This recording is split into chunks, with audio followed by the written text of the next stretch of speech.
Well, it's gone because, like, I feel like February tried to kill me, and now July is trying to scrape my corpse off the asphalt. I'm stuck in my dead 7 minutes, and I just haven't realized I'm dead yet. Oh, no. Well, look, you had a good 4 months then in between February and July. I think you're doing good. Most of us don't get 4 months of not wanting to kill themselves. You know, that's a pretty good score. Well, thank you for putting a positive spin on my misery. Well, there you go. It's important. It's important. Oh my god. We are alive, guys. Just oh shit. Oh, that makes literally no difference. exactly. It makes all the difference in the world. I'm not crying on camera. Oh my god. Hey, Indie Princess, if you want to hide me behind the GeekGasm boobs, unless Hart doesn't mind being there. There you go. Oh, no. There you go. Okay. Now he's just underneath my boobs. No, I'm just like even better. Touch him. It's all about placement. Oh, there we go. Exactly. There we go. I told you to wear boobs on my head the whole show. Yeah, dude, lift your hands up and watch what's happening. I'm always like this with Nita. There you go. So that's actually pretty fucking funny. Take a screenshot, folks, while you can. That's the happiest I've been all day. You know, just so you know what type of show this is. All right, hail hose. Hail hose. I'm gonna hit the intro and then we'll be right back. Yes, ma'am. Oh, okay.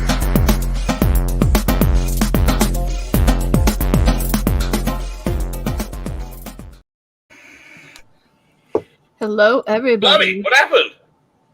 That intro was so good, it blew him away. It did. Look at it. Yeah. He's gone. That was it. You know, you can only have so much awesome. That's what we're learning. No, he just couldn't handle the boobs on his head. That's all. You better not be on the floor. I get a feeling that wasn't a problem. Really, I get a feeling that didn't upset him in any way, shape, or form. There he is. Trying to get some artwork. Nice. Hello, everybody. I am the Indie Princess. I am the EIC over at IndieVault.com, and I am the creator and writer of lore, which is in demand on Indiegogo right now, but only until August 1st. So, guys, go check that out.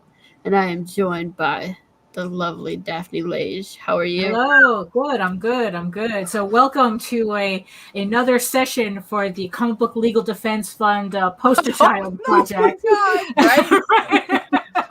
Girl, you nailed it. Yeah, it seems to be the theme today. So hello, my name is Daphne Lage, and I am a cartoonist, illustrator, and comic book artist from New York. I have been self-publishing comics since 1992 because I don't know any better. And I am known for the funny animal fantasy Tall Tales, which I'm going to get Volume 2, the proof for Volume 2 sometime, hopefully by the end of the week, so I'm excited about that. And I'm also known for my medieval fantasy soap opera drama, Eagle Raven, Heir of the First Unicorn, which all you people who ordered sketch covers, they're coming, I swear. And so you can check out both my comics online at talltalesonline.com and eagleworks.com. And you can check out all of my videos on how I make my comics on YouTube at Daphne Lage Art. And before I forget, if you prefer your artwork to be a little bit more saucy, you can check out my Fur Affinity link to head on over to see the only place you can see the uncensored House of Bob furry porn collection, just in case you're into that too. So I have something for everybody. Miss Nita, how are you today? I'm awesome. I hope you're better than I am. Anyway, I am Nita Lanning. I am co-founder of Ragin with my wonderful, sexy, hot Asian, beautiful friend Meredith Logren down there beneath me. I am social media manager of Arrow Comics 4.0 and Indie Volt Radio, and I am a writer, vlogger, blogger, hailing from the swamps of Southeast Louisiana. And you're the co-host of and the co-host of Backer Shots, where we get drunk while you make money. Hey. There are worse things that could happen. All right, it's my turn. It is. All right. Hey, you guys, I'm Meredith Loughran. I am the associate editor over at Geek Insider, as well as the executive producer of the Geek Insider podcast. I am one of the co-founders with Nita Lanning for Ragin AVC. And I also write and I doodle, and I'm like a jack of all trades and master of none. Who gets the mic? Me? It is you. Okay. My name is Celia Benkin. I am the rabbi from another planet. It's really weird to say that without saying like, share, and subscribe. You know, you do that twice a day for a year or so. It just gets ingrained in you. My name is Celia Benkin. I'm the rabbi from another planet. I am a massive Doctor Who fan. I love comic books. I love genre. I love geeky TV. I like everything we're told we're not supposed to like. I write and draw comics, and I have a YouTube channel where, you know, listen, if you like a bit of theology and if you like a bit of how can I put this, smut, then come over to my channel, and I should put the link in the private chat to my Totally theology and have yourself a good time. I was about to say, two great tastes that go great together. They do, well, funnily enough, they really do. It's surprising how well they do. Yeah, it was fun coming on your show. I had a good time. It was like, and listen, I do a Saturday show, and we had fun. There's not really much to add to it. And the original indie devil himself, Mr. Hart Fisher. How are you? So, how far into my history should I go for your audience? As deep as you'd like, sir. Well, you know, that's normally what I like to hear from a pretty lady. So, So, okay, guys, my name is Hart Fisher. I am the founder of Boneyard Press. I started drawing comic books when I was 5 years old, and I've been writing and drawing my own books since then. I've been selling my own books all the way through grade school, high school. I went to college at the U of I in Champaign-Urbana, Illinois, and got a degree in art.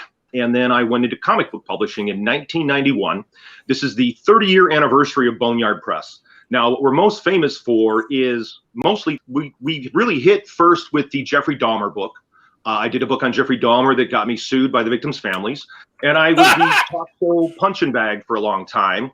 And so if you want to see any of these clips, if you want to see them, I've got a YouTube channel called youtube.com/Crime Pays Hart, H-A-R-T. And you can see me on Sally Jesse, Jerry Springer, CNN Headline News, Larry King. I think we might even have some protest footage up there too, because there was a protest march on my house.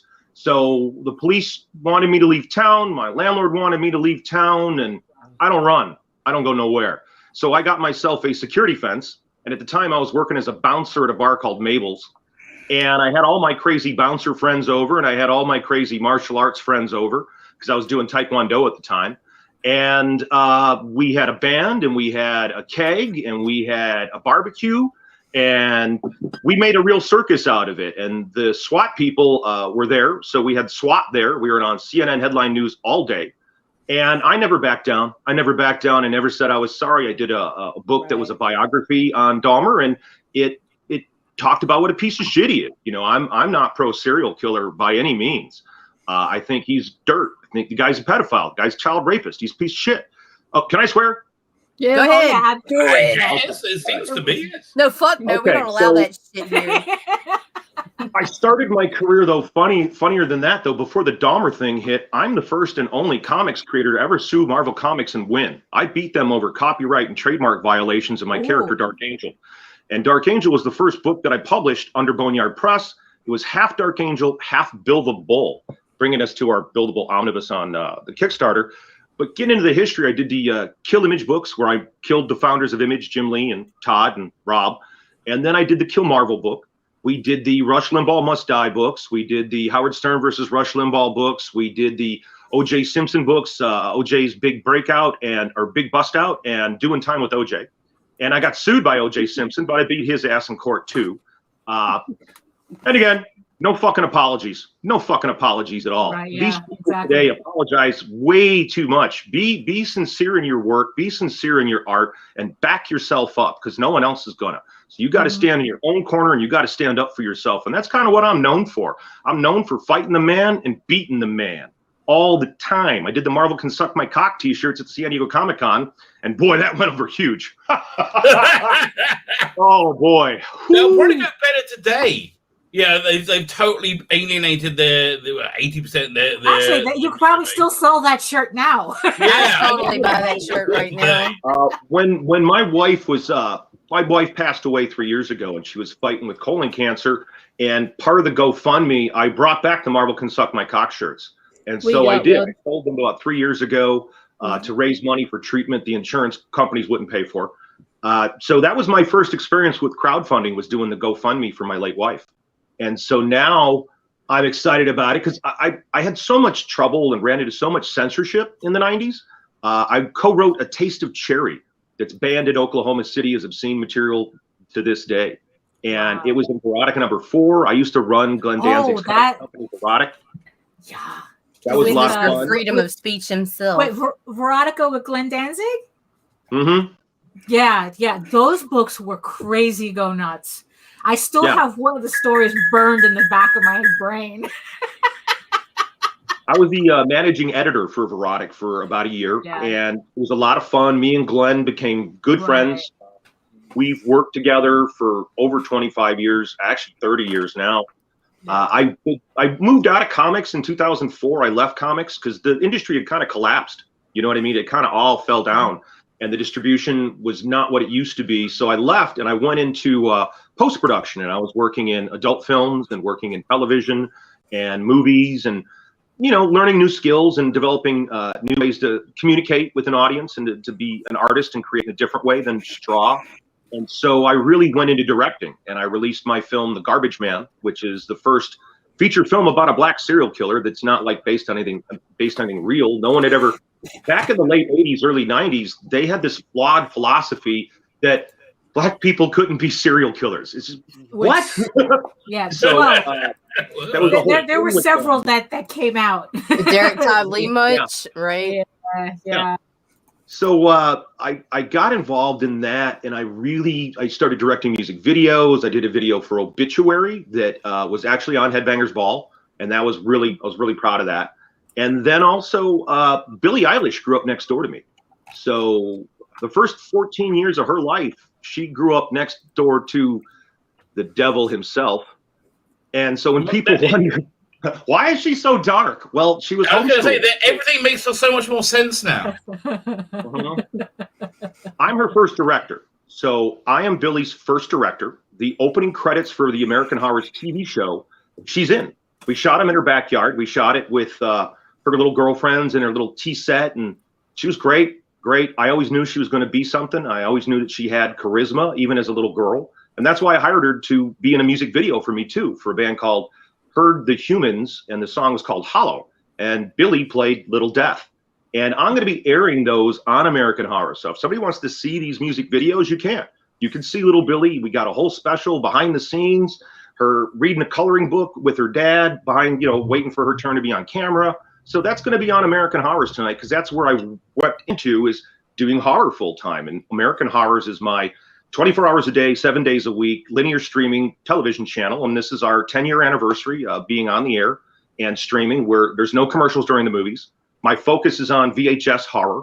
You know what I mean? Horror that really didn't make it to DVD, really didn't make it to Blu-ray. I like to find lost treasures. I like to find stuff like this really cool Christopher Walken film called My Demon Within, when they're doing brain experiments on him in Germany. And it's really awesome. And I color corrected it, and I got it on the air. And right now, someone behind the door is playing with Anthony Perkins and Charles Bronson, because I'm in the American Horrors studio. So right now I'm doing my interviews from American Horrors. Oh, there you go. But yeah, it's like that whole VHS, like there's like that's like an entire, like, there's like whole swaths of movies that disappeared once VHS disappeared. And it's like, that's like hidden, found almost like found footage, almost trying to find those. I work with guys that are experts, that are really good at, like, that are historians. And so they help me track this stuff down. And I've got a legal team, and they let me know, like, who's got the rights? How do I license this? or does anybody have the rights? Is it public domain? So that's I like that. I enjoy that. And I've been doing that for a while. And I came back to comic books because I missed it. I really missed doing comics. I really missed these characters. I really missed, because, when you're a creator, those characters are in your head. They're in your head all the time. They're like people. They're like your friends, unless it's a villain or something, Well, they're still your friends. Yeah, they're still your friends. They're still your friends. And so I'm back, and I'm doing this Kickstarter on the Buildable Omnibus, where we're collecting all of the printed Buildable stories. And we've got some of the very first art from John Cassaday. John started at Boneyard Press with me. Duncan Rouleau, he started at Boneyard Press doing Buildable. Jason Moore, some of his first work was with me on Buildable. Bill Nichols, some of his first inking work is with me on Buildable at Boneyard Press. So it's our 30-year anniversary. I thought it was the right time to come back. And I like the freedom of the crowdsourcing. I like the freedom of doing the Kickstarter and Indiegogo without dealing with the distributor. And I love the fact that the power is really getting put into the hands of the artist and the fan. So now they get to see so much more of the book. In the old days, like it'll cost you a full-page ad in the Diamond catalog is going to cost you like $2,000. $2,000, guys. That's a lot of money. And I want to put that money into making cool books. I want to put every dime I get into making cool books. And that's what we're doing here. We've got great work by Rick Veitch. We've got all this. I'm really excited about it. I'm really eager to bring this back to the world. I think the world needs a little bit more bull. We will be getting to that in a little while. Mary Machine Gun, I think he's commenting on you, Hart. He says, there he is. Nice. The coffee cup. Yep. It was a gift from my mother, you dork. Oh, God. Meredith, are you going to be the comment reader? I certainly can be. And Creators Outlet Will says, oh, damn, it's going to be lit. Lit. I got loaded with him last night. Oh, my God. I drank like almost a fifth of Jack on the show. Woo. Mary Machine Gun says, what up, what up? There's my man. There's my man. Backer Shots works. Yes, indeed. Definitely tune in on Saturday nights. Hart's the man, says Rodney Pike. And Thank Brian K. Morris says, champagne stopped being fun when Hart left. Aw. Aw, thank you, man. Jake Vister, Lost Media is great. Yeah. And people are saying hello, hello. Rodney Fike, love me some Build the Bull. That's right. Head over to I've got a great story about Lost Media, Lost stuff, because by doing this Kickstarter, there was the last Build a Bull story that I solicited was Midget Apocalypse. And it was drawn by Tomas Milan. And the company, we collapsed, the company went out of business. And so I never got to publish it. And he found me. He found me this week. He found me on Monday. He contacted me. He's got the story. And so we're going to be putting out Build a Bull Midget Apocalypse. Nice. Mr. Grant, do we have any questions? Oh, fuck. Go ahead, Meredith. Actually, I'll read this because Let Daphne do that one. I'll get this one. I lorn for porn. I feel you, bro. Why ain't there any hardcore XXX comics? Like porn is shot to help the viewer pop, but adult comics aren't. The scenes are quick, boring, and there could be so much more done with the porn medium in the format. Oh, honey, you should have been around in the 80s and 90s. Because it's like he said the Veronica line that he was doing with Glenn Danzig was absolutely crazy, go nuts porn. Like I said, I have one of the stories emblazoned in the back of my head. The reason why it's so hard to find that stuff now, it's not that people stopped making it, trust me. But it's very hard to get it out, out there now. People are being platforms canceled.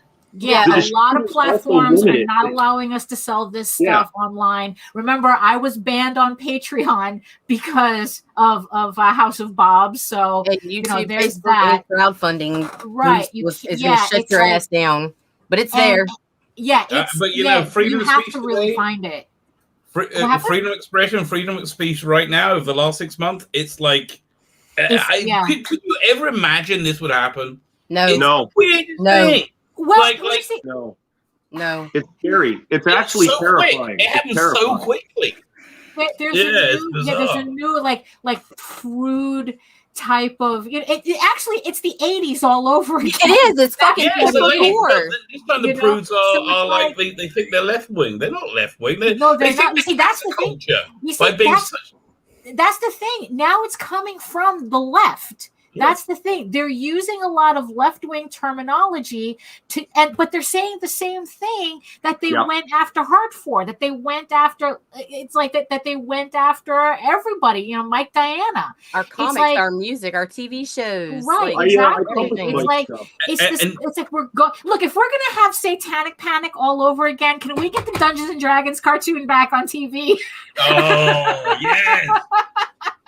Well, if you're a Dungeons and Dragons fan, you would like the fact that I live where Gary Gygax created Dungeons and Dragons. Where I'm at is in Lake Geneva, Wisconsin. Oh, there you go. One of my buddies, Dieter Sturm, he was actually the head of publicity for Dungeons and Dragons, and he's one of the people that works with me at American Horrors, and he's got an Oscar, and he also is one of our judges at the Film Fest, American Horrors Film Festival on Halloween. Yeah. But that's the thing, though. It's like, it's not, you see, because like back in the 80s and 90s, you could find some really, really good stuff. But like now it's really hard. Anton Breck? I think so. I mean, there was just so much stuff. It was Don Simpson's alter ego from Megaton Man. Right. And he was doing like Frankenstein porn, and he was doing there was like just so much. Right, I remember that stuff. Access to so much. Yeah, it's just that now it's just really, really hard. If platforms are not allowing us to sell it, we can't sell them in comic book stores. Diamond won't carry us.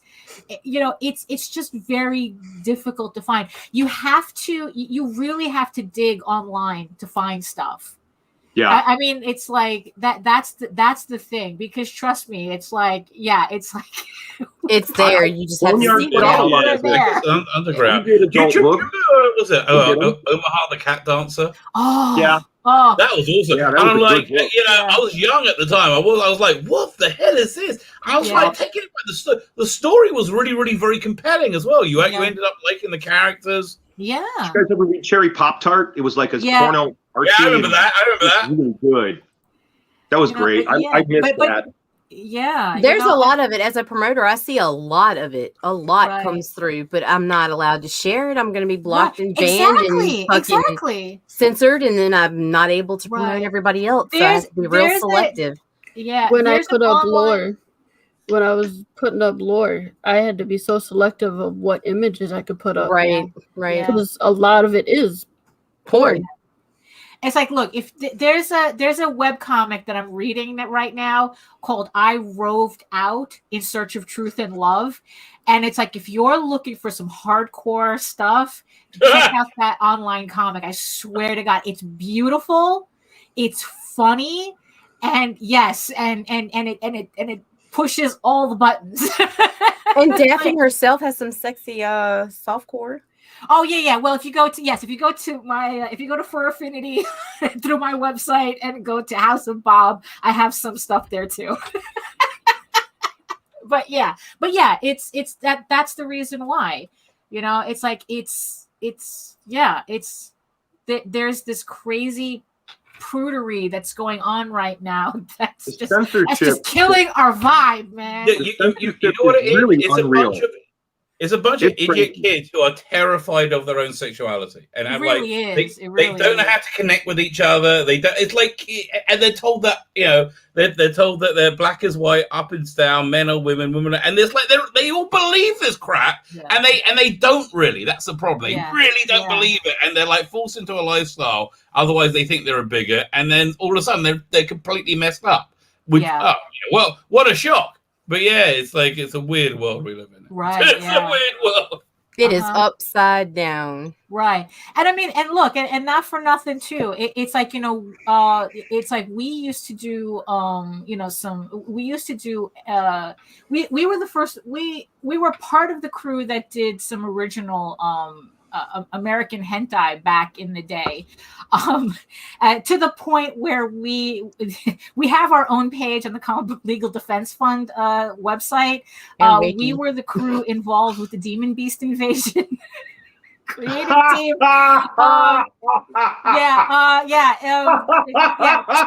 Texas Steve, if you wanted to look that.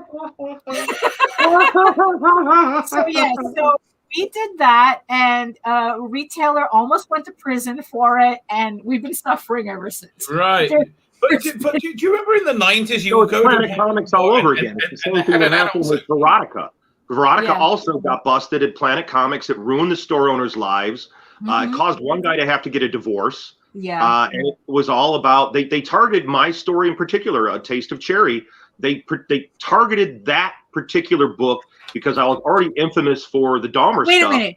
Taste of Cherry. Is that the story where the father hires a gang to like kidnap his daughter and so that he can daughter? Guess what? That's the story that's stuck in the back of my head. Listen, that doesn't sound like one you'd be able to shift from the back of your head. Daphne, meet your demons. Yeah, really. It's like that and the knife story. You know, the other story that I'm talking about. Oh, yeah. So it's like, that's the story that's in the back of my head. Thank you.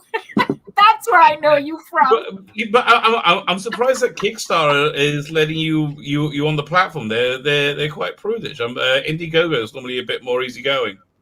Well, you know, I'm not publishing that material. Not publishing A Taste of Cherry. That's Danzig's story.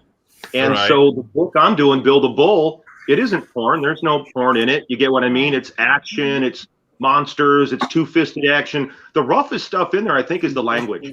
Two-fisted action? No, you'll be fine. I mean, as long as as long as you're going against the the prescribed faults of the day. You'll have to. Have any of you guys ever seen this? I picked this. A buddy of mine did this. Whorehouse of Horror. Necrophilia. No, sir, I have not. No. So pretty good. If you can't see the cover, it's Archie style. It's in a mall. That's awesome. Okay, she consented, pointing to a weed. Say yes. Yeah, this is a great little book. This was kicked off Kickstarter. Right. I could. I can't imagine why. Okay, I'm a responsible publisher. Okay, so I always make sure that when I'm creating adult content, that I make sure who to sell it to. You know, I card people at shows. I make sure I'm dealing with an adult. You know, there's a lot of stuff I've walked away from that I'm like, I'm not publishing that. I don't feel good about that. Right. And so I read the Kickstarter rules. I went through all their rules, all their guidelines, and I thought about it. And I'm like, this is perfect for Build a Bull. And I feel that a great deal of the controversy around my work was artificial. At a certain point, you become a brand name for it. Oh, and it becomes like a marketing thing for the lazy. And just a target for the media. Yeah, really. Yeah, and I refused to apologize, and that always drove them nuts. And they always treated me like I was an uneducated jackass. And I was an honor roll kid. You know, I was captain of the swim team sophomore year of high school. Oh, but you do pornography. Yeah.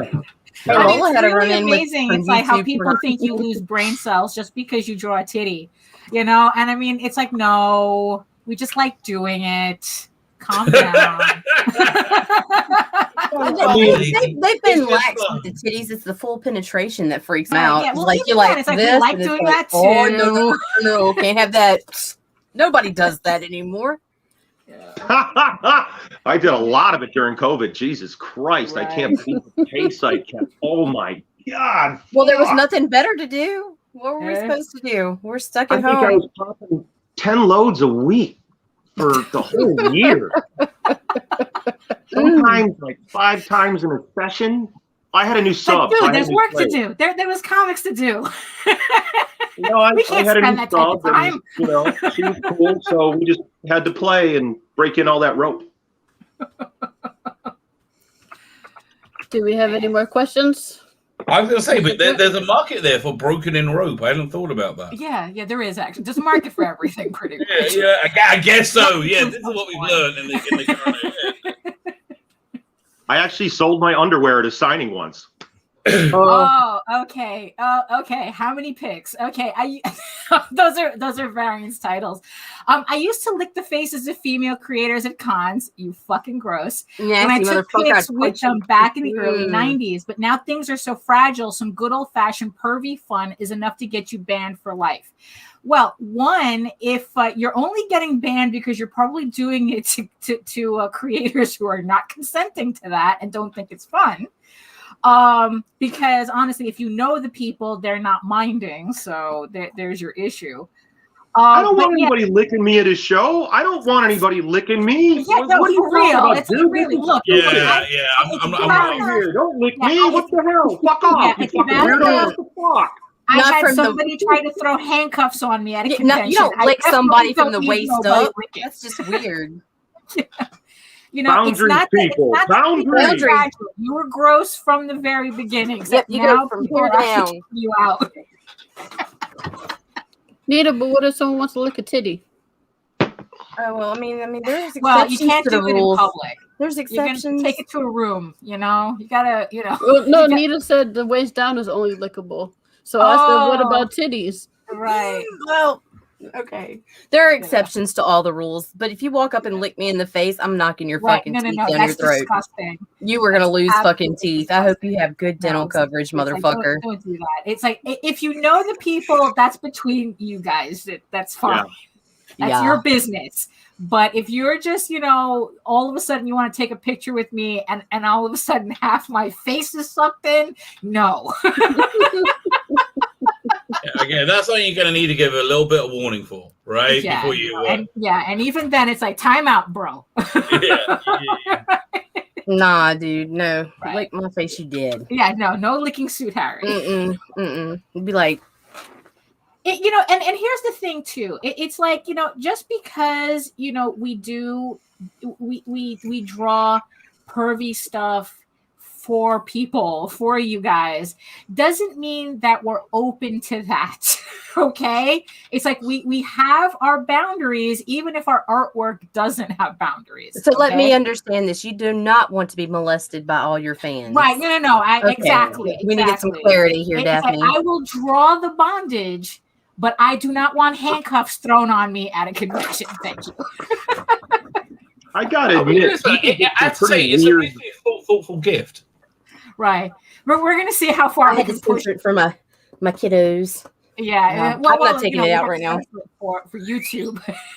Daphne hooked me up for my birthday. Thank you, Meredith. as a horror creator, I've had a lot of people think I was into some weird stuff, and you'd be telling somebody, "Hey, don't bite me. I don't want to be bit." Oh, you like it because I've read your books. No, don't bite me. That's me telling you I don't want to be bit. Don't bite me. Exactly. And they bite you anyway, and you're like, no, I'm taking you home. I'm taking you home. That's it. Get out of here. I didn't write that shit, but motherfucker, bite me. Like, it's like, because like even like Tim communication Vigil, is key. We saw him at a convention where he would walk around with his badge backwards because people would be all weird with him. And it's like, look, I understand it's Tim Vigil, but again, the artwork has no boundaries. It doesn't mean he doesn't have boundaries. And I'm happy to say I was there at the beginning of Faust. One of my close friends was Dan Matson, who was the publisher at North Star. We went to grade school together, kindergarten, and we were always trying to work together. So when Faust was released at the Chicago Con, I was there. I shared a hotel room. I ran a booth for Dan. So I got to be there with Tim and Dave, and I've known those guys a long time. And I'm really happy to see that they're still creating and that they're still doing work. I'm happy to see Faust is back. Yeah. Rabbi. Back? Faust is back, really? Yeah. Well, they're doing an omnibus. They're doing he's getting ready to do his own omnibus with the Faust thing, and I'm going to be writing one of the introductions. That'll do well. That'll do very well. Yeah. Mm-hmm. Indeed. Because even JD was at a show going, dude, you have to put out a Faust omnibus. He goes, oh, will it sell? I don't know. It's like, yes, you idiot, it'll sell. It'll sell. It's great. The artwork is so good. Tim is just, and actually it was Tim that made me learn how to ink with a brush. I used to ink with micron pens or rapidograph pens or crow quill needles. And then he's like, look, if you can't ink with a brush, you're nothing. You're not a real artist. And he really hit me with that. He's like, the brush is the thing you need to master. And I agreed with him, because it really changed my work inking with a brush, and buying different kinds of brush and experimenting with the different inks in the brushes. It made a huge difference for my work. Yeah, because I mean, Thank you, also it's Tim, like for that. because we were reading what Tim Vigil was doing was he was taking like unfinished Bernie Wrightson pieces and finishing them. And it's like, oh, okay. Let's set that bar high. Yeah, I really miss Bernie. Yeah. Rest in peace, Bernie. Yeah, really. Mr. Grant, is that all the questions for tonight? No, we need more. You said that's it. Oh, that's it. No. Those were weak. I do have one from Indie Radio. Oh, let's hear it. I do have one from Indie Radio, and it is regarding. This is kind of gross, but okay. Your ear. Yeah. So this one here is, and then this one here is from Victor, and Victor would like to know. Again, kind of gross here. Just do it. Yeah. So Do it, Varian. Look, this guy is licking people's faces at conventions. Yeah, there's nothing grosser than licking somebody in the face. Man, fuck Well, I think I'm that. about to find out what is. So what is it? Do it, Varian. So Victor, so we've heard of Kiss putting blood in their comics. I'm hoping that one day a female creator, Oh, he wants some menstrual blood? Do it. Yes, exactly, Nita, would I'll be so fucking do it. brave to include like her him. menstrual blood in the print. I That's think my that fucking this mister. would be an awesome incentive to pick the book well, up. That's been serious done. answer. That's been done. Has I remember about 10 years ago, there was a artist who was you literally use their menstrual blood in some of their work. I think it was comic related. Well, I can't remember. Is It rings a bell. paintings? And I remember one doing it for paintings. Well, Performance artists and whatnot. But the thing is, though, I think that like if they're using it on their own canvases, that's different. But to actually pass it on to somebody else to mix it's kind it of weird. I don't That think. is Well, great. I think that might be like a sanitation Oh, issue. I remember Well, Well, not just that. Depending on your religious beliefs and affiliations, that's a very powerful thing. You don't share that with anyone. There might be some some actual local ordinances. I like it being on screen here. Like I have really very little to do with menstrual blood. But okay, But you said you knew who it was. no, I did. Oh, the artist. Yeah. He just said it's been done before. He knew it had it's been done. But So as- Daphne, And also I did remember a friend was telling me about a year ago that they had another friend who grew a bunch of weed, and she will put her menstrual blood onto the growing weed for some reason. I don't remember what it was, but it was just weird. It stuck in my mind because that was weird. plants are weird like that. You make some like weird dark weed that makes you into a serial killer or something. I don't know. Yeah. Hail, So hey. there's certain So I think that there's certain logistical issues with that. There is that too. There is that too. that keeps that from happening. So no autographed copies of House of Bob with Mincy's, right? Right. Yeah. Not- Yeah. We're passing on that. We're good on passing that. Mm. Yeah. I did a book where we did a signed edition and we mixed our blood into it. It was the Straight to Hell tour book with CFD Productions. We'd been on the road for like 2 months doing conventions and shows, and we did sign our print run in blood. We just mixed the blood in with the ink, me and Joe, and it was fun. And this is the one of the final questions anywhere radio, and I'll give you guys minutes. Sorry. This is the final question from Anywhere Radio. I'll give you guys like 3 minutes to talk about it amongst yourselves. The Rob Liefeld situation that happened with the convention. Was that, if you didn't know, Rob was booked to be at a show, the Big Apple Comic Con. Decided at some point, I told him he wasn't going to be there. Yep.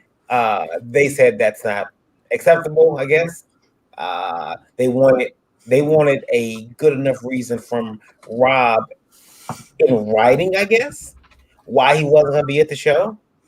And because they didn't get that from Rob, they kept him up as an advertiser.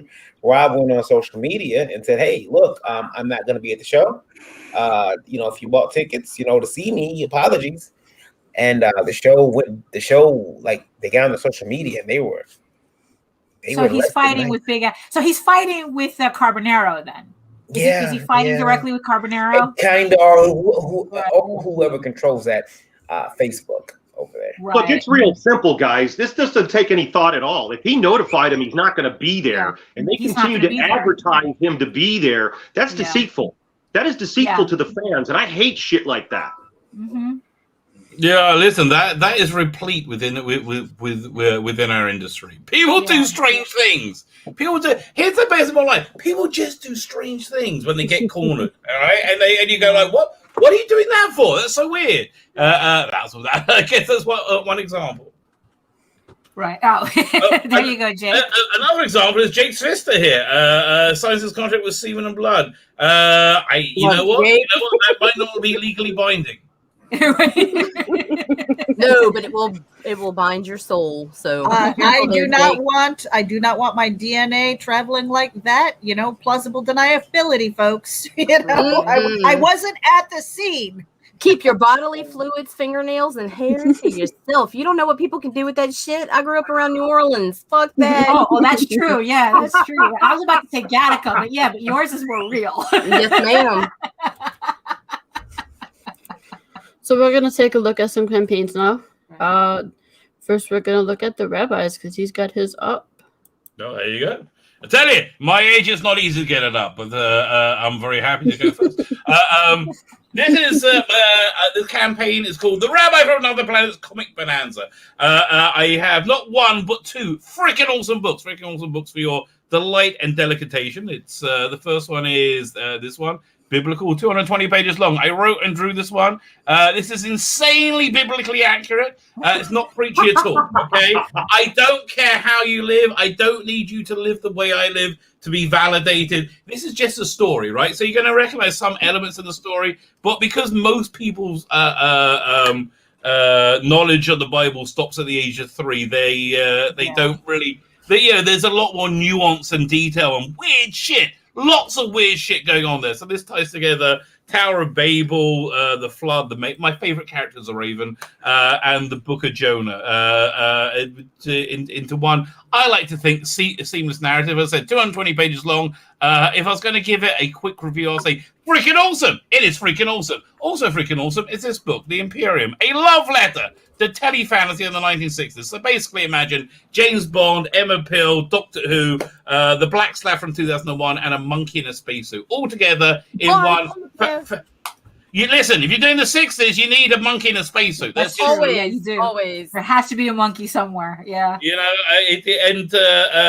does like to throw feces. Actually, what he spends most of the book doing is dragging around the corpse of a dead young lady. James Bond wakes up in bed after a night of a tryst, so you say, and he's with three young ladies. One of them's dead. That's how crazy things got. So the monkey is dragging the corpse, trying to stuff it into a broom closet for a lot of the book. I got a little bit of Prisoner in there. I got a little bit of Thunderbirds. This is 105 pages long. We've added 5 pages to it because the campaign's done well, and I am extremely grateful. But wait, there's more. There's more. Firstly, because we did well. I'm throwing in a post. If you get both books, I'm throwing in this poster. I call this Noble Savages. This is the lovely Leela from Doctor Who in the 70s and Raquel Welch from 1 million years BC. Behind them is H.G. Wells' Time Machine. In front of them is the lovely K9. Why are they all together? Who gives a shit, baby? Who gives a shit? I made this is what's going on in many people's imaginations. I made it flesh. Now, also, we have this other series of I call art cards. These are postcards. You can send them to whoever you want. You can send them to the vicar. You can send them to your granny. For the male gaze. These are for the male gaze series. These are cards based on my 12-year-old masturbatory fantasies, and they still work incredibly well today. They're all genre related. So we got this one. It's a James Bond one. Keeping the British end up. That's the last line of the scientifically proven best James Bond movie, The Spy Who Loved Me. Have you ever seen The Spy Who Loved Me? Oh yeah. It's been a while. It's been a while. Okay, so I'll refresh your memory. Anytime. Roger Moore and Barbara Bach are in this giant, like Hershey's Kiss shaped escape craft from this subterranean base, right? Yeah, they get picked up by an aircraft carrier. In there, there's M and Major Gogol, his Russian counterpart. They pull up the curtain on the escape craft. They find 007 and Agent Triple X. That's actually her name, Agent Triple X, in bed together. And Major Gogol's like, Agent Triple X, and M is like, Bond, what are you doing? And he looks around with a wry smile, says, "Why? I'm just keeping the British end up, sir." And it's the greatest of all James Bond movies. We have this one, Party Like It's 1999. Great show from the 70s called Space 1999. This is actually better than the show ever was. But artist Dominic Rancho, I think, very much captured the mood of Moonbase Alpha, which this show was set in. Actually, this was my attempt to try and go for. Basically, everything was based on my personal libido. So I thought, let's go try and add in some different body types. No, because the artist is exactly like me. So he's also made this character reasonably hot. Also reasonably hot. Do you like a bit of Judge Dredd? I like Judge Dredd. So this is a character on Judge Dredd. Judge Anderson. The name of this card is Don't Even Think It's Citizen. This is a side judge. She can read your mind. Now, as you can see, it's a bit cold in the early morning area outside Mega City 1. But Judge Anderson is a professional, right? She is standing up well. She will perform her duty. Don't even think it's citizen. I've been thinking it a lot. Okay, I spend a lot of my time thinking. Something else I spend a lot of my time thinking about is this. It's no hanky-panky in the TARDIS. Now, this is the companion from Doctor Who in the early 80s. This is actually a screen-accurate costume. They squeeze this poor young woman into spandex and put her on screen. Exactly, I'm telling you, exactly the moment my puberty hit, right? Exactly in the same millisecond. She is like General Zod, forever trapped in my spank back. Like, no! You're not getting out, baby. And I would love to free you. I'm sure you're a lovely person, but no, you're never, ever, ever going to be free. This is something that's weighed heavily on my mind. By the way, I got my next. This campaign's wrapping up very soon. On my next campaign, I am so continuing this series. But in this one, you also get this card. I'm sensing strong emotions, captains. I'm sensing strong emotions from my pants. Okay, this is the lovely Deanna Troi. You know what? She was a really useless character on Star Trek. And I'm thinking about, the Klingon, the Romulan will be like, Ray Shields, and she was like, I'm sensing aggression, Captain. Really? Really? She was always totally useless, but very, very, very nice to look at. So thank you, Councillor. And this one I added in, not because we reached the stretch goal, right? Not because we did it, just because I love my backers. I love my audience. So I gave them something that I think has been on everybody's mind since 1983. The Force is female. And let me just zoom in a little bit because you're going to see the Force is just so very female, right? It's so fantastic. You see, Princess Leia, she looks so happy. Oh, I don't have to worry about, a TIE fighter and, X-Wing, fuel allocation or whatever she has to do to run the rebellion. She's just happy. Interestingly enough, Jabba the Hutt, very happy. Bib Fortuna, not that interested. But Silency Crumb, baby, that's going to get crazy. So there's an interesting thing Dominic put in here. If you notice in the background, we have Jabba's castle. So this is either a mural window within Jabba's castle of his castle because he loves his castle so much, or he's got a little sex pad just outside his castle. Oh, absolutely. Absolutely, yeah. You see, I think that's probably how it went. And wait, there's more. There's still more stuff you get. So you get all this with both books. I think I'm going to throw in one of these posters as well. As I said, a massive Doctor Who pan. So we have a Bohemian Time and Space. All these posters are. By this one up here was a pin-up, but as we hit $8,000, I'm making it into a poster, which is going to be 18 by 22, I think. These are reasonably big. This one is The Eyes Have It, nearly the current Doctor Who. Great Balls of Fire, the third Doctor Who from the 70s. And this one I like called Forever Young. Quite sweet. Imagine the fourth Doctor Who from the 70s and his companion just growing old together in the TARDIS, forever young. Brings a tear to my eye. Now, if you want to get crazy, and you want to do something like really, really unique, you can get one of these things. It's these are hand-drawn trading cards. They're made bespoke to basically whatever you want. Whatever you want, Dominic will draw it for you, and he'll do an awesome job, right? So you get both books, you get everything, and you get this like wonderful piece of artwork. But then you want that kick. If you want to kick it up a notch, you can go for this. He makes 3D ones, right? Look at these things, freaking incredible! Oh my god! And they're still trading card size. Yeah, they're all. I mean, the amount of work that he's putting into these tiny little things is just, it blows crazy. me away. It blows me away. Here, Daphne, you've been playing with the trading cards too, right? Yeah, but it looks nothing like this. Here, check this out. He put lights into these ones, like this. These are my trading cards. I mean, that's as far as they go. They're still sexy as fuck, Daphne. God, look at Never that. mind Look the at quality that. for the Full width. covers. Here, Iron Man busting out of the. I love how he scored the medal as well. Yeah, freaking awesome artist, Dominic. So there you go. That is my campaign. We are heading to print. We are in the trench run. This is basically my last round of promotion before we go to print. I hope to have it in everybody's hands by August. So what date do you plan on going to print? I'm sorry. What date were you planning on going to print? This month. That's as much as I can aim for. This month is the plan. It's been delayed a bit, but everybody's Indiegogo gets delayed a bit. But I am really eager to get this to be like because I got my next campaign. Like I'm on page 50 of it. I'm ready to go. So yeah. So where was this on Indiegogo or Kickstarter? Indiegogo. Indiegogo. Okay. Yeah, one second. I'll show you. If this is the, I think screen grabs is easier to work with. This is what you're looking for. Once you get there you're at the right place. Oh, and also there's I got a few discounted copies left. I think for the entire package, it's $42 for another 22 or 27. I got 22, 20, something like that of the sale price left before we go to $45. But I said I'm probably I'm closing it down when it goes to print. I probably in my next campaign I'll do a catch up, but I am not yet sure. Wow, what's going on over there? Bravo. Thank you. And by the way, I have a YouTube channel. I do indie comic shows all the time. Everybody watching, everybody here, please feel free to come on, talk about your work, talk about comics, talk about life in general, and maybe sell a few copies. That's what I would like to do. So please, anybody get in contact. Thank you, sir.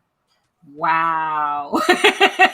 So any questions? Oh, by the way, we were talking about bodily fluids. So I had this idea, which I can't do. Right? I had this idea, which I can't do. But to laminate these cards and have them activated, right? Have a sound chip activate them when your bodily fluid somehow spills upon it, right? And you could do it with the theme tune, right? Like as you finish, you'd be like, ba da da da da da da. Wouldn't that be awesome? Wouldn't that be fantastic? They should make condoms like that. Kind of like those musical greeting cards, but exactly in the wrong place. Exactly. But you know, I always listen when I achieve orgasm, I always feel like I should have some kind of fanfare, some kind of theme. Oh my god! I just think that's the right thing to do, and that's my official rabbinic opinion. I would like to stress. Oh, by the way, I'm actually a real rabbi as well. So if you have any available for weddings and bar mitzvahs.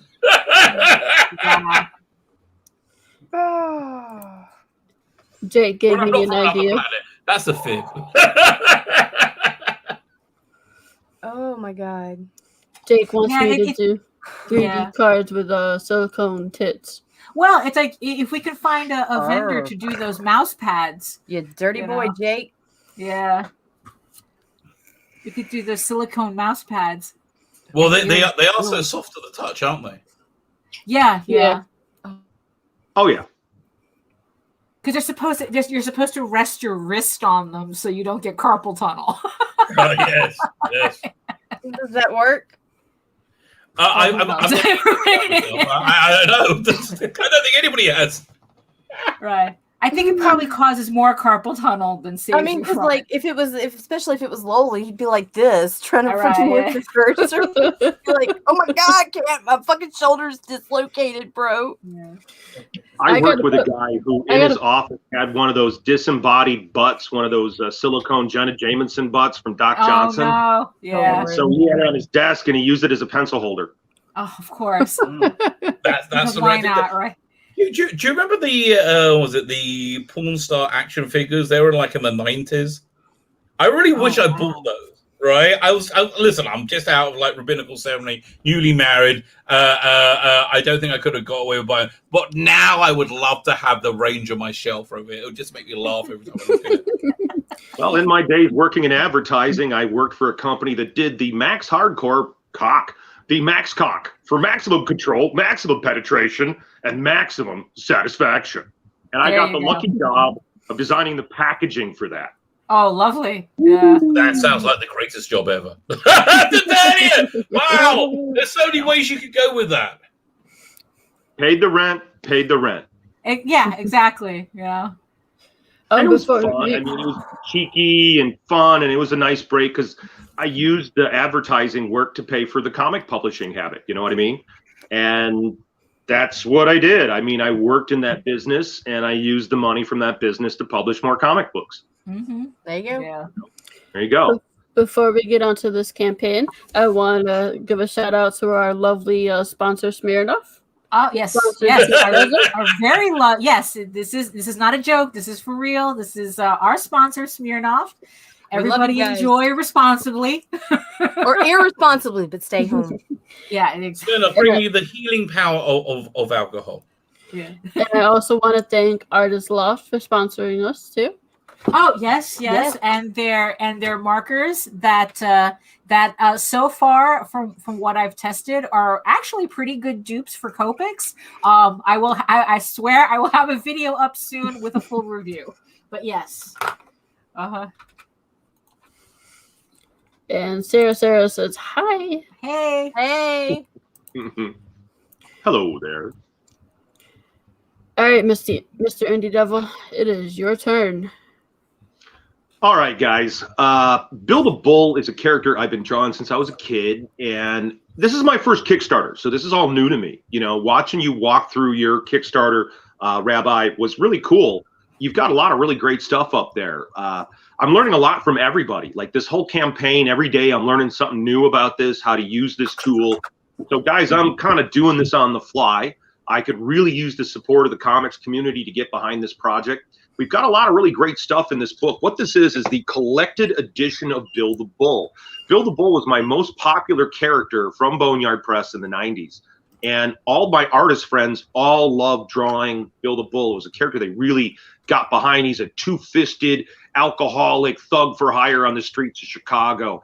And all these stories are drawn in different art styles. So if you're a fan of black and white, alternative comic books, outlaw comic books, I'm one of the original outlaw publishers, and I earned that title. You know, I really earned it by going to the wall, and I love comics. I really love comics. So I started this Kickstarter because my mom was getting kind of sick. I moved back from LA to Wisconsin, and my mother passed away in January. She had brain surgery last summer, and I was originally going to launch this Kickstarter in June last year, but she had brain surgery. So she didn't make it. She passed in January. And I was thinking about, what do I want to do next? You know, I'd lost my wife 3 years ago. Like a country song. I lost my wife. I lost my dog. I lost my cat. My mom passed away. And one of my best friends and business partners passed in October. So I had a real gut check moment where I'm like, well, dude, your core is gone. They're all eviscerated. All these people that you did all this with are gone. What are you going to do now? What do you want to do now? What's going to get you out of bed every day? Because I've been pretty depressed over what's gone down with my mom. And I thought about Bill the Bull, because my mother was one of my biggest fans. My mother really helped me be an artist, and she really supported me. And I wanted this to get done while she was still alive. You know, that's what I really wanted. She used to come to the shows. She'd come to the conventions. All the fans knew Ma Fisher. They all knew Mamasaurus Rex. So a big part of this is it's a thing out of love for my mother and all of the support. And she liked Build a Bull a lot. That was one of her favorite characters. I've been drawing the book since high school, freshman year of high school, 1983. And so in the Build a Bull omnibus, it's like over 325 pages of brawling, gunfighting. It's got the drunkest gunfight ever in comics. It's all kinds of werewolves, vampires, monsters, thugs, mafia goons, shootouts, two-fisted brawls. I mean, it's a real pulpy James Ellroy, Andrew Vox, Eugene Izzy kind of book. And it's really been fun looking at all the artwork and going through it. Like, as you scroll through it, we've got stuff there from Matt Roach. John Cassaday's first published work is Build a Bull, and it's going to be in this omnibus. It's collecting all the stuff. Everything we ever did with Build a Bull in print is going to be in this omnibus. And not only that, I just added the new reward today, where at my mom's house, cleaning out her place, I found all my comics in the attic. She had a box up there, and she had saved every comic book I drew since I was 5 years old. Every one. Wow. So one of the things I plan on doing with this Kickstarter is I'm going to do more of these. I'm going to do an Indiegogo campaign. And I eventually want to print all those old comics from when I was a kid.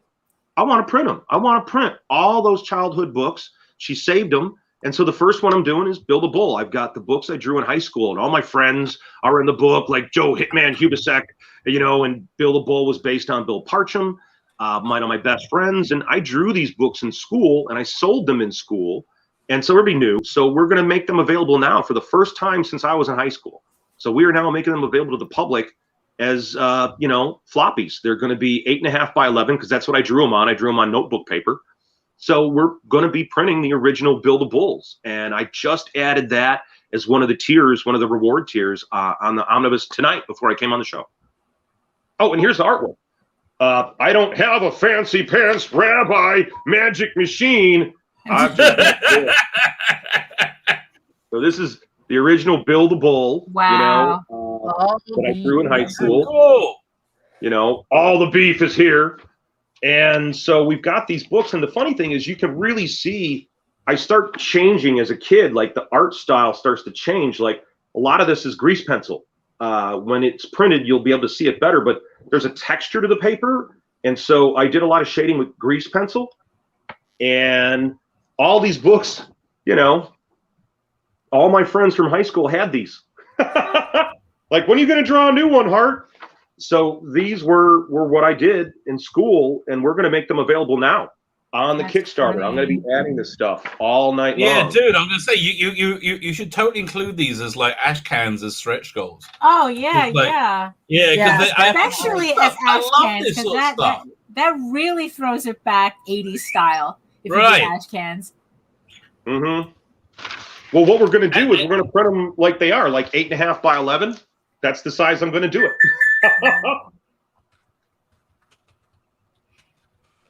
There we go. That is quite a find. What was that like? Just finding the box of your things. It was like finding a goddamn treasure, Meredith. What do you think? Yeah, for real. I know, but like, holy shit. Yeah. It was pretty fucking cool. And I got to go through it with a friend of mine who's been helping me deal with my mom's passing. And so she's been working with us on the promotion, Abby from Awe Productions. She has been really helping me out a lot. We got a lot of good people here helping me with this stuff. And I've gotten a lot of advice from the pros. And I'm learning on the go. So this is my first one. I'm pretty sure, I'm very certain we're going to make it. It's just I got started a little bit late. I wasn't trying to game the system. I didn't try to do anything fancy with it or anything. I didn't know anything about like getting followers. You know what I mean? Before I didn't know anything about that. And I've got a video that I'm going to be posting on it too. I did a whole interview thing with this thing. But since my mother's death, it's been nuts. I haven't had a lot of time. And I didn't realize the grind of this, like really getting out there and promoting. Right. It is non-stop, mate. It is. The only way to sell it is just hit the street. Selling a comic is a billion times harder than making a comic. And making a comic, you've got to want to do it more than you want to live. Right? I didn't have a hard time selling my books. I've always been able to sell my work. I've sold my original work since I was a child. I'm available for commissions. A lot of people forget, since I do the horror stuff and I'm a director now, They don't think of me as an artist. And one of the things I'm going to do is we're doing Build-A-Bolt first. Then we're going to bring back my other character, Dark Angel. And I'm going to be doing new artwork for that. I'm going to be doing it live. I'm going to break out the sketchbook that I drew this stuff on in college. And I'm going to do live new sketches because we're advancing the characters 20 years. You guys are talking about Mary Machine Gun. Well, Max DeVille, Max actually wanted to publish Build-A-Bull. We were trying to work out a deal for him to publish this like 5 years ago. He wanted to do it. And so we're doing new Build-A-Bull stories. And Max is writing a bunch of them. In fact, he's writing one with Build-A-Bull as a private contractor in Iraq. And that's exciting. Very exciting. And then I've got some really good feminist journalist, Natalie Ballard, is coming on board to help me write Babylon Crush. And Natalie is a tough as nails female journalist. She is one tough, sharp thinking woman. And I'm really excited to work with her on returning, bringing my character. Babylon Crush, there's a lot of talk about the alphabet community. And I would like to say that I did the first out open lesbian superhero book, Babylon Crush. And not only was she an out lesbian, she had a girlfriend. She was a dominatrix. And so it was based on real dominatrixes that I knew in Los Angeles, Varla Vortex, Duchess de Sade, Krista Faust. These were all people I knew in the industry. And I'm into fetish. I like that stuff. Little whips and chains are fun. But I prefer to spank with my hands so I could actually feel how hard I'm hitting. I don't want to hit anything too hard. So Build-A-Bull has that kind of thing. I've had a full life. I've had a very rich life. So these Build-A-Bull stories, they are something else. They're off the chain, off the hook. They take no prisoners. There's a great story where Build-A-Bull gets shot in the foot. He goes into a gay leather bar to get a drink, and somebody steps on his big toe that got shot, and he gets into a brawl with the whole bar. It's hilarious. It is an absolute Dude, you've got to connect with like the Comicsgate community. This is so pure Comicsgate, and I think there's a large audience you're not connecting to with this yet, and I really think this is going to go well. Trouble is a lot of people who just won't buy on Kickstarter, and my next campaign I'm going to put on Kickstarter and Indiegogo because I know the people who won't buy on Indiegogo. It's like okay, people are into brand names, and so you have a certain audience. Like with my horror channel, American Horrors, there are people that love American Horrors, and that's the channel they watch. And then there's other people. There's another one that Ken Ace Norton does called B Movie, which is another great indie TV channel that's on Roku. Hey Ken, how you doing, buddy? I try to team up with people. I like to work with other artists. It's why I like what you guys are doing here at your podcasts. And I've been having a lot of fun meeting everybody, and it's all new to me. I've been out of comic books since 2004. I've been out, and I've got my retailer friends helping me to figure this out. And I've been talking to the Tucci's. They've been advising me on how to do this. Yeah, they're good people. Yeah, they're good people. We're all old friends. I've known Linsner, Joseph Michael Linsner. I've known him forever. Joe is going to be doing some covers for us with the new Boneyard. I'm really excited to be working with these people. I'm thrilled to be talking to these people. On Monday, I was on the phone with Dan Fraga. I haven't talked to Dan in forever. We got to really have a nice talk, and it was really awesome. And I talked to him like, hey man, you want to do like a 5-page Build-A-Bull story? He's like, yeah. And I like that. I like this kind of stuff. Dude, you get Fraga to do a 5-page story. That's like printing money. That's crazy. Again, it's like you just got to be around the scene more. I mean, basically the entirety of selling indie comic books has completely shifted in, I will say, the last 6 months and the last 2 years. Right? It's like the scene is totally different now, and it's so much better. It's so much weighted to the creator connecting direct to the consumer, which is wonderful. Yeah, and I show all the work. It's so nice to be able to show all the work. In the old days, it was so expensive to just try to show the fan the work. And now, like, I had fun with this. Okay, you talked about like Kickstarter and there's rules on what they could say. Well, there was some cursing in the word balloons on this art. So to put the art, this is by Matt Roach. I relettered it. I relettered it and put in different Wow! So they dialogue. gave you a hassle over even the No. word use, like for cursing. No. They didn't say anything. I just read their rules. I read their rules. Oh, okay. So you kind of like preempt. All right, yeah. Yeah, I they're did. fickle. They're fickle. I- Fuck for Yeah. somebody I read may be it, right? okay. Fuck for another person. Your campaign. Yeah, that's the problem with those things too. Right. Yeah. Hart, Varian wanted me to let you know that he you see it on screen. He selected the $100 pledge, the T-shirt and the omnibus. That's cool. Thank you, man. Thank you. One of the coolest things about this is revitalizing the brand. And so one of the reward tiers is the original buildable t-shirts. So we did a lot of apparel in the 90s. I love apparel. You know, I'm wearing my American Horrors Film Festival shirt right now. And submit your film, guys. We're on our 5th annual American Horrors Film Festival. So go to AmericanHorrorsFilmFestival.com and submit your film for our film festival or Halloween weekend today. So I'm at the same time, I'm like also doing the festival. I'm also doing the Kickstarter. And I'm really happy about the contributions from everybody. It's been really cool. Billy contributed the Crusade. I asked him, like, is it rude for me to tell people you did? He's like, no, man, go ahead, tell them. So thank you, Bill. Thank you, man. You rock. I've been having so much fun with this, and I'm responsible. I'm a responsible publisher. So if a retailer like tells me the rules of what can be on a cover in their store, I'm gonna be responsible. I'm gonna work with them. I don't want anybody to get in trouble. That isn't my game. My game isn't to cause trouble. I just want to do cool comics. That's all I want to do is cool comic books. Yeah, also the thing is too, also another thing that's improved for us after all this time is print on demand, which means that if a retailer did say, yo, can you give me a toned down cover, it's not going to cost you an arm and a leg to do that, because it'll just pretty much cost you the same to do those covers as it would to be printing your regular covers. So it's a lot, so it's a lot easier to kind of like cater to individual markets if you needed to because of that. Well, part of the plan, okay, people have asked me, Hart, why did you set such a high goal?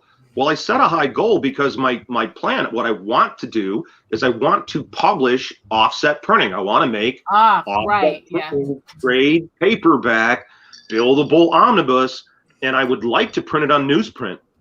You know what I mean? I want to go old school. I want to print it on frickin' newsprint. I want to do that. And so that's part of why the goal is high. A lot of people are like, dude, you should have set it way lower. And I'm like, but I did my budget. I need a certain amount of money to be able to print these. And so that's why the goal is high, is because we want to make offset printing. We want to go old school. I like the on-demand stuff. That's great. But it has a different feel when you pick it up. It's got a different feel to it.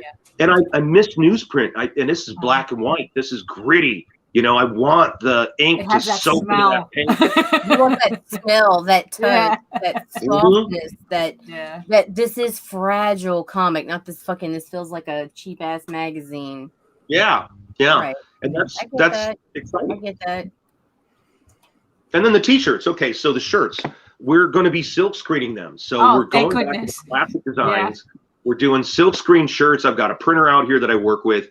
And so we're going to be doing, Kyle Holtz did the cover for Buildable Blowtorch Kiss. And we did a t-shirt with that. So we're going to bring that original design back. And that's part of one of the tiers, one of the reward tiers. And then there's Nelson. I don't know how big Nelson is these days. He's a cover. Yeah.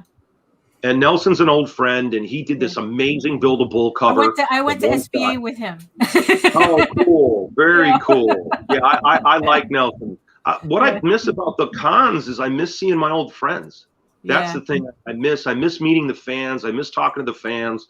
So I'm looking forward to kind of getting this done, getting out there, and doing more Kickstarters and more Indiegogo's. And I'm learning. So these are going to get better and better and better. But I need to make this happen. I need this one to happen, and I believe it will. I've got some different friends that are like, hey, man, I haven't contributed yet, but I'm gonna. But I'm adding more and more reward tiers. I'm figuring this stuff out. I'm learning from you guys and what you guys say. And when you, like, dude, your artwork reminds me of Luther Arkwright. I don't know if you ever saw that book. Oh, I love Luther Arkwright. Freaking love your art really reminds me of that. It really does. And I'm talking to people like, okay, so the Badger, we've got Steve Butler's interested in doing stories with us. I've got Rick Veach on board. I got Linsner on board. I've been talking to Liam Sharp, unless he goes back under contract to DC again. But I've been talking to everybody, you know what I mean? And they're all excited to have me back.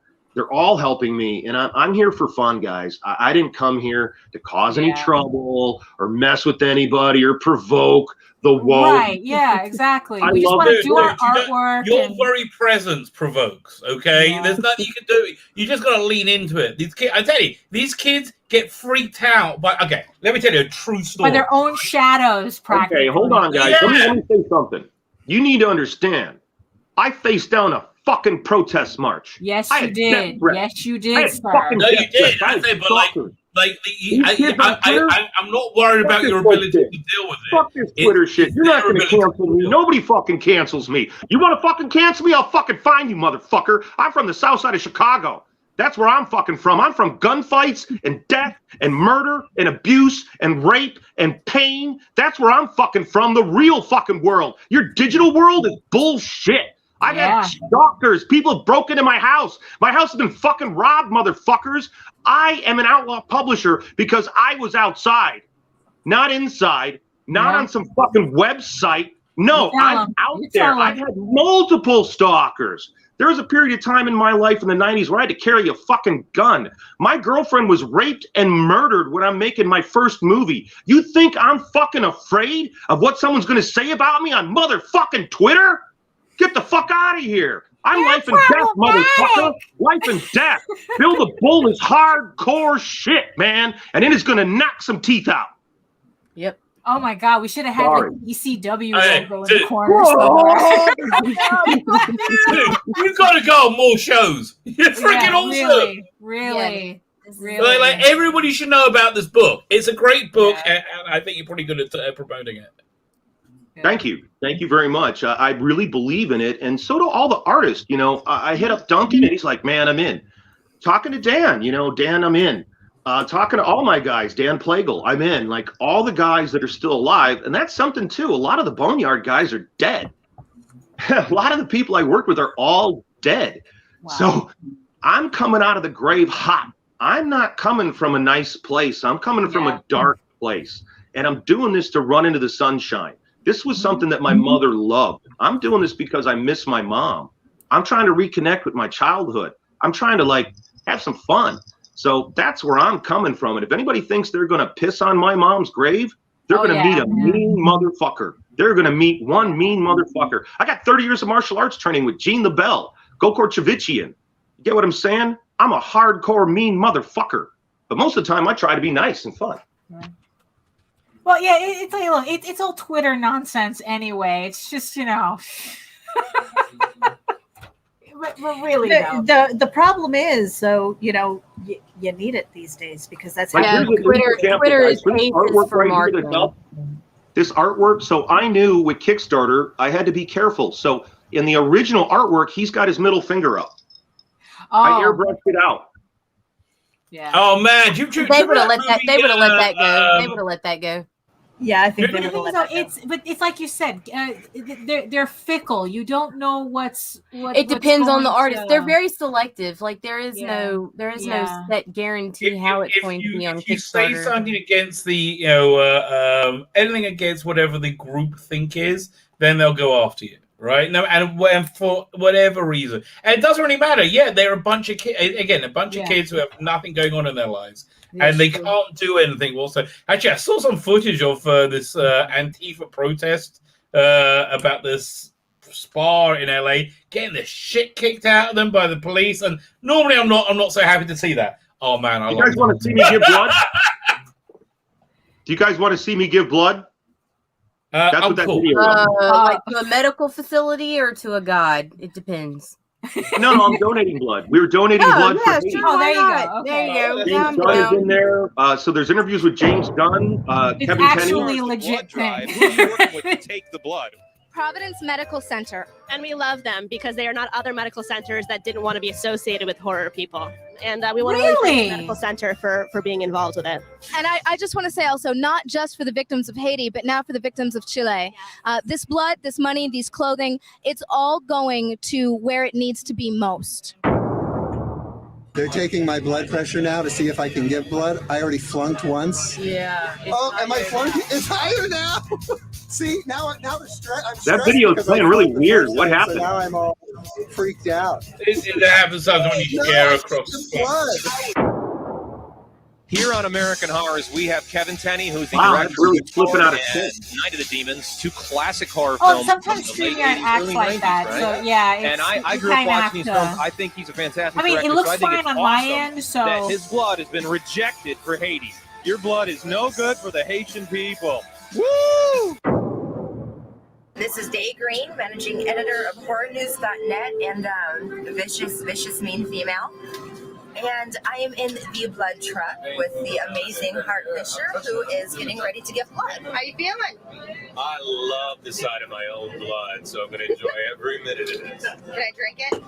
I wouldn't mind, but then there'd be less for Haiti, wouldn't there? For those of you who don't know, you have to squeeze the little ball like this. My veins have a tendency to move around. Oh, rolling veins. Yeah. There's the big clean. There we go. And just a little poke.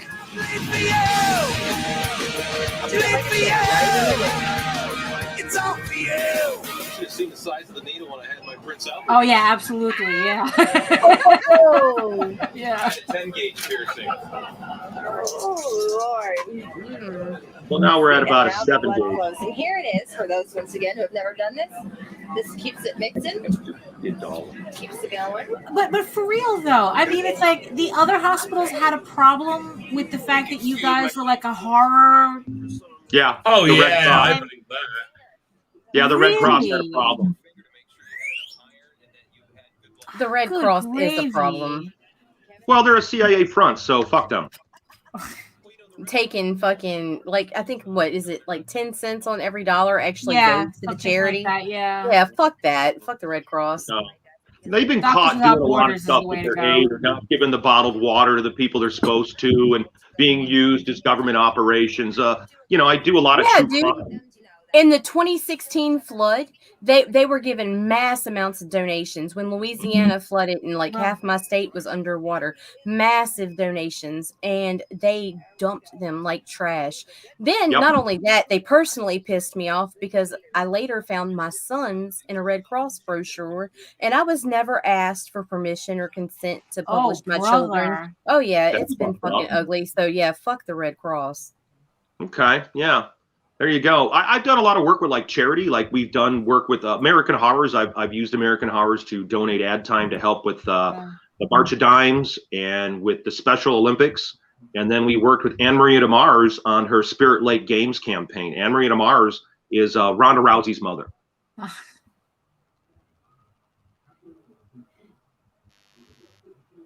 Uh-oh. Oh yeah. Again, that's sometimes that's StreamYard. Okay. All right, cool. Yeah, sometimes There's that's StreamYard that does that. I try to have some fun by putting that video in. You know, I thought people would get a kick out of it, you know, seeing me give blood, lots of fun. The thing that's interesting on here too is Ma Fisher's Family Flicks, okay? We have a bunch of stuff from comic conventions, and it's all cut together. It's like almost an hour of footage. And if people are looking for something different as a reward tier, because all this stuff to me is really personal. That was the point of me doing the Buildable Omnibus and doing this Kickstarter, was I wanted to make sure that this stuff had value, and I wanted to share a piece of my life. I wanted to share a piece of the joy of having my mother at these shows. So they're all from the Chicago Wizard World shows. There's 2 different years of it. And the first part of it is hilarious because I got married and I didn't tell my folks. I got like legally married first. And so I showed up to Chicago with my wife, Rikako, from Japan. And I told them on camera. So this is him there. And they're just like, what? By the way, Mom, this is my wife. And I put word balloons up like a comic book with my mom's head. Like, are you fucking with me? What the fuck? And it's really funny. So that's what Ma Fisher's Family Flicks is. They're all of my footage from these shows with Ginger Hill, with the Graveyard Theater guys, the lead singer of the Electric Hellfire Club, a bunch of different, because we had a party when we did shows. Boneyard Press was the party, man. We were drinking at these shows. I had a couple of lawyers in Chicago that were our official bartenders. and they would show up and they'd bring like a cooler full of booze and shit, you know? So our preferred thing was Gatorade and vodka. Gatorade and vodka was our favorite. And we had Don't a blast. Don't give Lola any ideas. Hydrate and die. Hydrate and We die. partied. And I used because I was living in Los Angeles, so I would use the Chicago Con as a business write-off, so I could fly home, I could hang out with my family. My dad's in these things too. My father passed in 2004, so this is really personal stuff. My wife is gone, dad's gone, mom's gone. So I thought this would be a cool thing to share with people as a reward tier, and it's all cut like a TV show. So it isn't like you're going to get the 8mm reel, you know. Oh, right. Yeah, exactly. Let's watch some whole movies. Yeah, Dude, so dude, it's really cool totally write stuff. an intro. You should totally write an intro into this book about your mother, about your relationship with your mother, and why you're doing it. I think that's right. I mean, other than the quality of it and the site, and it's that's one of the most important things in people buying it. I think it's a connection. It's like a very genuine connection. And I really think you should be expressing that. I think that's one of the cornerstones of selling this book. And it's a great book. It really is. I think it is. It's so full of nostalgia. Like even the video, like those comics from that you did in high school. There's a certain charm to it, and to be able to like see how far you came from doing those comics in high school and then seeing the actual comics that you're doing now. And also just seeing that video footage of old conventions and whatnot, that is like, awesome. It's just a lot of nostalgia to kind of like hook into. And since you guys are interested in fetish and you're doing like the adult stuff, my girls, the Boneyard Bitches, we had paddles and whips, and we're trampling guys. You're talking about like the face lick. What's more gross? Licking the bottom of Ginger Hill's shoe or her foot that's been in that shoe for 6 or 7 hours. Below the waist. Foot on camera. You have to really like that. Yes, you have to see people like that to want to do it, I guess. Well, guys, we are past our hour mark, so everyone who's listening, go back both these campaigns. They're both great books. The links are in the chat, and I will add them to the description as soon as I can. And we are going to tell everybody where we can find ourselves. We'll start with Hart. Where can we find you at? You could find me on Facebook as Hart Fisher. You could also find me at www.boneyardpress2020.com. That's www.boneyardpress2020.com. There's also the American Horrors Film Festival at www.americanhorrorsfilmfestival.com. And if you want to see some more of my shows or the American Horror shows, we have an on-demand section in the Boneyard Press page. So they're Hart D. Fisher's video vaults. So if you want to see some of this stuff like with James Gunn and some of these We Given Blood and that kind of thing from the American Horror show, go ahead and check that out. And you could also find me on Instagram. I'm up there as Hart D. Fisher. I am on Facebook, so I'm on there. And also, you know, guys, I really appreciate being on here. And if anybody has any advice for me on what show I should reach out to or who I should talk to, I'm all ears. I'm in a learning zone here, and I'm soaking everything up like a sponge. Right. Yeah. That's look. I've done like almost 20 Kickstarter campaigns, and every one of them is a learning experience. That's so true. like it never stops. You never stop learning on how running a campaign works. Yeah. And the Rabbi, you are next. You can go to YouTube and look up The Rabbi from Another Planet. You go to any of my videos, there's links to everything. My Indiegogo, Twitter, which I hate Twitter, but Facebook. Yeah, you find my links to friggin' everything. I'm not on Instagram. I'm too old. Listen, my brain I've had enough, okay? Twitter was like the last new thing I've learned, and I'm not learning. I have news on my Twitter. You can see my butt naked on Twitter making there bacon. You go. I'm not sure if that's an endorsement for Twitter or for your butt or the reverse of that. Instagram. Either way, It's on Instagram. Oh, see, I can't even say Instagram. But yeah, listen. If you ever want me to cover anything on my channel, just reach out. Let me know. What you want me to talk about. I will talk about. You can ask me anything. Ask me anything. I will talk about any crap anybody wants to know at any given time. Meredith. Including now at 5:30 in the morning. Oh gosh! Oh gosh! wow, sorry. You know what? I forgot to mention. You said you got a YouTube channel, guys. If you want to see me on Larry King, if you want to see any of these clips of me on these talk shows, go to youtube.com/Crime Pays Hart, and we also have a YouTube channel for American Horrors. youtube.com/American Horrors. I didn't mean to barge in. I just forgot to mention. Yeah, cool. No, I just wanted to say for anybody who is tuning in, make sure that you hit the subscribe button. We are on Indie Vault right now, trying to get to 1,000 subscribers so we get super chats and start monetizing this channel. Hit the damn button. We are very, very close. You can find me at ragenavc.com. We do consultations, we do web design, we do social media, we do all kinds of stuff. I am also a writer, and I have things that are going to blow your mind. They really are. You're going to love my dark too.